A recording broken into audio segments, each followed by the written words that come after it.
Jamu or herb is an essential instrument in Indonesians' lives.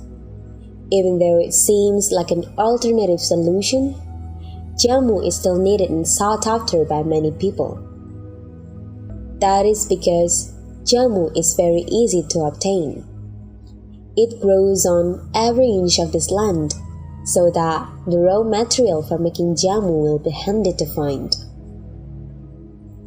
The process of making jamu is also fairly easy. The rapid development of technology nowadays is undoubtedly the primary cause. Herbal plants can be processed using sophisticated machines that can produce jamu in such a short time. With the existence of vehicles, whether it is motorcycles or cars, jamu can be traded around, reach wider scope, and even get new customers. Those situations are in stark contrast to the past. So, how are the circumstances back then?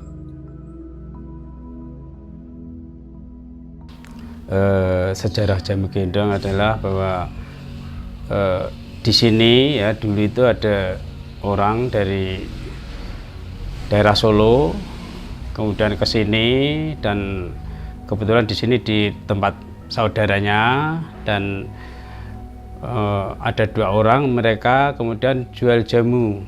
Ya, kalau sini penduduk sini tidak tahu caranya itu, tidak tahu dulunya itu jual jamu, kemudian jual jamu digendong atau dibakul itu yang digendong, dikelilingkan ke kampung-kampung dan akhirnya di sini sudah lama sekitar 2 tahun dan kemudian ada tetangganya yang melihat atau saudara yang melihat kemudian orang sini kemudian ikut jualan jamu seperti jamu gendong tersebut. Itu sekitar tahun 1985-an itu.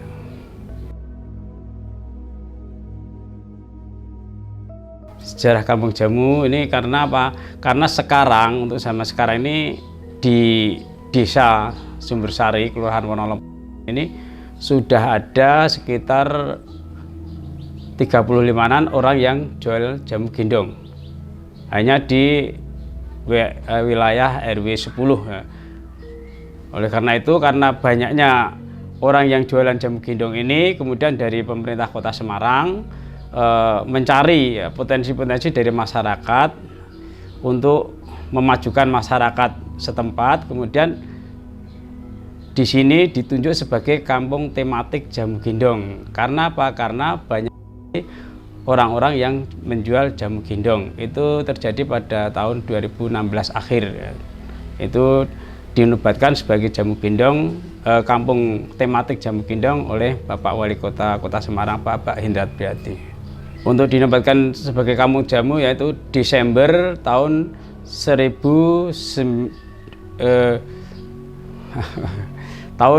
2016 dinobatkan sebagai kampung tematik jamu gendong. Untuk menurut saya ya, jamu gendong ini berjalan sampai sekarang. Kalau dulu ini kan ibu-ibu yang jualan, kemudian kebanyakan itu pakai bakul atau digendong.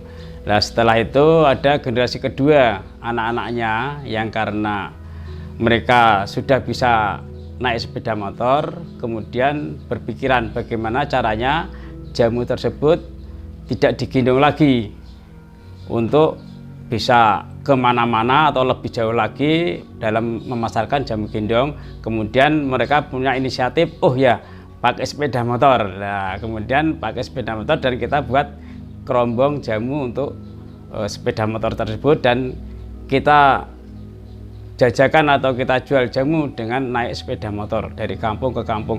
Ini jangkauannya lebih luas ya. Ini jangkauannya lebih luas dan tenaganya juga lebih irit. Tidak seperti digendong itu baru satu kampung mungkin sudah lelah.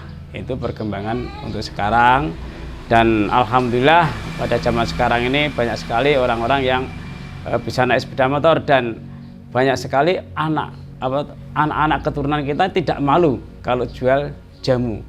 Kalau dulu kan identik dengan wah udah orang tua jual jamu. Tapi sekarang justru banyak sekali anak-anak muda yang jualan jamu gendong itu. Kemudian untuk perkembangan selanjutnya ini karena kita ini generasi yang kedua, kemudian ada generasi yang ketiga, ini juga mempunyai inisiatif bagaimana caranya menjual jamu ini secara mudah atau mungkin yang bisa dibawa pulang dengan gampang. Misalkan kita kemas dengan botol seperti halnya kita beli minuman aqua atau bagaimana itu kan pakai botol. Nah ini kita kemas seperti itu. Akhirnya sampai sekarang pun alhamdulillah di kampung kita ini banyak sekali yang menjual jamu dengan pakai kemasan botol. Kalau kami keluarga ini mulai produksi jamu mulai tahun 1991. Jadi mulai jualan itu 1991 itu.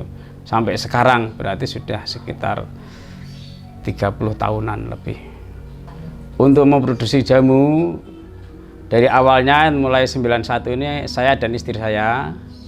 Kemudian setelah anak saya berkeluarga, lah ini menantu saya dan anak saya juga ikut jualan ini mulai tahun 2013 sampai sekarang. Berarti saya sudah mewariskan pada anak-anak saya ini mulai tahun 2013.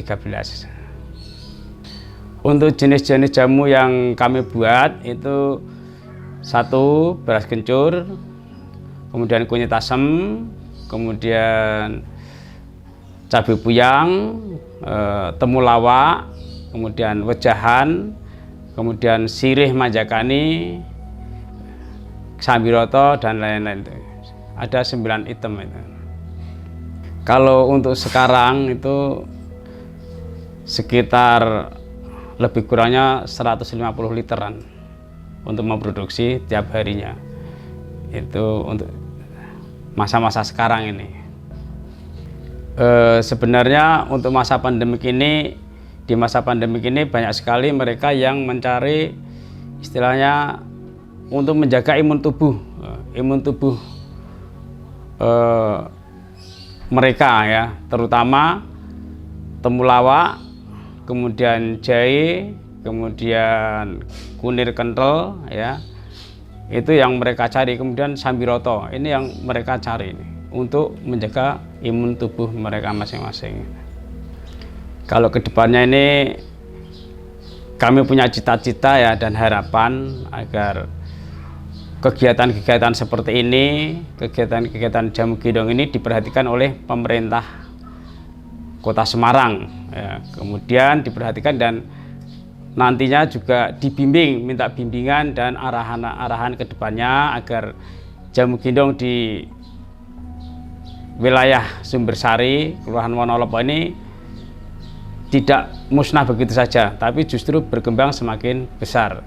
Karena apa? Karena kami juga menurunkan istilahnya anak juga cucu biar melestarikan penjualan jamu gendong ini di Kelurahan Wonolopo.